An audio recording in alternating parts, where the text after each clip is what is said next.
1 യോഹന്നാൻ 3:2-3 തിരുവചനങ്ങൾ.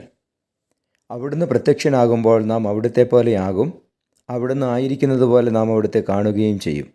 ഈ പ്രത്യാശയുള്ളവൻ അവിടുന്ന് പരിശുദ്ധനായിരിക്കുന്നത് പോലെ തന്നെ തന്നെ വിശുദ്ധനാക്കുന്നു. പരിശുദ്ധ പരമദിവ്യകാരുണ്യ എന്നേരവും ആരാധനയും സ്തുതിയും പുകഴ്ചയും ഉണ്ടായിരിക്കട്ടെ. ഈശോയെ, ഞങ്ങളങ്ങയെ സ്തുതിച്ച് ആരാധിക്കുന്നു. കർത്താവേ, അങ്ങ് പരിശുദ്ധനായിരിക്കുന്നത് പോലെ ഞങ്ങളെയും വിശുദ്ധീകരിക്കണമേ എന്ന് പ്രാർത്ഥിക്കുന്നു. കൃപയാൽ ഞങ്ങളെ നിറയ്ക്കണമേ. ഹല്ലേലൂയ, ഹല്ലേലൂയ, ഹല്ലേലൂയ, ഹല്ലേലൂയ. കർത്താവേ, അങ്ങ് പ്രത്യക്ഷനാകുമ്പോൾ ഞങ്ങൾ അവിടുത്തെ പോലെ ആവുകയും അവിടുത്തെ കാണുകയും ചെയ്യുമല്ലോ.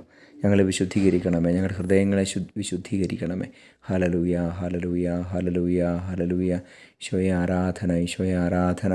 നമ്മുടെ കർത്താവ് ഈശോ മിശിഹായുടെ കൃപയും പിതാവായ ദൈവത്തിൻ്റെ സ്നേഹവും പരിശുദ്ധാത്മാവിൻ്റെ സഹവാസവും നിങ്ങളോടുകൂടി ഉണ്ടായിരിക്കട്ടെ, ഇപ്പോഴും എപ്പോഴും എന്നേക്കും. ആമേൻ.